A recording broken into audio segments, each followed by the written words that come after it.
+12R Genshin Impact Edition. ఈ mobile అయితే మనం అన్బాక్స్ చేసి బాక్స్ లో కంటెంట్స్ అయితే ఏ ఉన్నాయి, ఫోన్ లో స్పెషాలిటీ ఉందో ఒకసారి అయితే చూద్దాం.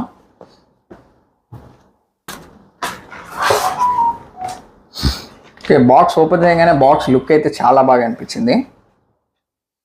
వావ్. ఫస్ట్ అయితే మనకు ఒక ట్రే అయితే ఇచ్చారు. బాక్స్ లోపల ఇంకొక బాక్స్ అయితే ఉంది.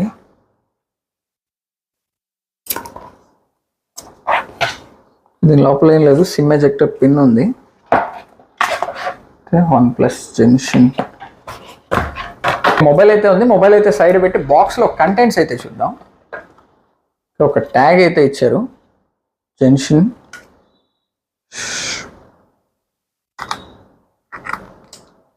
షర్ట్కి అయితే తగిలించుకోవచ్చు.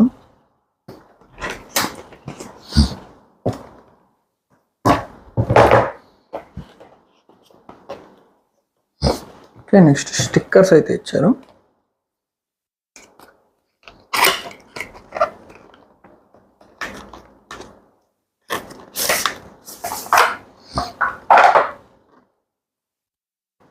యానిమే స్టిక్కర్స్ అన్నీ ఇవి.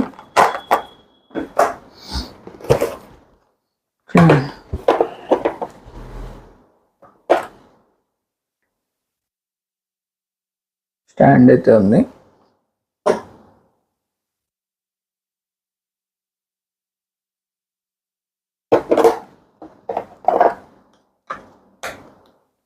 కార్టూన్స్ ఇవైతే ఉన్నాయి. నెక్స్ట్ మనకు ఒక కేస్ అయితే ప్రొవైడ్ చేశారు. ఓకే, కేస్ క్వాలిటీ అయితే చాలా బాగుంది. కేస్ అయితే చాలా బాగుంది. నెక్స్ట్ మనకి దీంట్లో 100 వాట్స్ ఛార్జర్ కూడా ప్రొవైడ్ చేశారు. 100 వాట్స్. అండ్ నార్మల్ OnePlus ఫోన్కి ఇచ్చినట్టు కాకుండా దీంట్లో మనకి ఎల్ షేప్ టైప్-సి కేబుల్ అయితే ఇచ్చారు. మనం గేమింగ్ ఆడేటప్పుడు అయితే మన గేమింగ్ ఎక్స్పీరియన్స్ అయితే ఓవరాల్గా బాగుంటుంది. ఓకే, ఇవే బాక్స్లో కంటెంట్స్ చూసుకుంటే ఇంకా బాక్స్లో అయితే ఏం లేవు. బాక్స్ అయితే ఎంటీ. ఇది ఓవరాల్గా బాక్స్లో కంటెంట్స్. ఇప్పుడు మనం మొబైల్ చూసుకున్నాం. బాగు మొబైల్ ఫస్ట్ లుక్ అయితే చాలా ఇంప్రెసివ్గా ఉంది. మొబైల్ అయితే ఫస్ట్ లుక్ అయితే చాలా ఇంప్రెసివ్గా ఉంది. నాకైతే చాలా బాగా నచ్చింది. మీరైతే చూడొచ్చు దీని లుక్. కానీ మనకి థీమ్ కూడా ఇదే ఉంది దీంట్లో. ఓకే, ఓవరాల్గా థీమ్ కానీ ఎవ్రీథింగ్, ఐకాన్స్ కూడా దానికి రిలేటెడ్గానే ఉన్నాయి. 16GB ర్యామ్, 256GB వేరియంట్ అయితే వస్తుంది. ఓవరాల్గా ఫోన్ అయితే కొంచెం స్పెషల్ లుక్ అయితే చాలా రోజుల తర్వాత అయితే ఇలాంటి ఒక మంచి స్మార్ట్ ఫోన్ అయితే చూస్తున్నాం. స్పెషల్ ఎడిషన్ స్మార్ట్ ఫోన్స్ OnePlusలో చాలా వచ్చాయి రీసెంట్గా.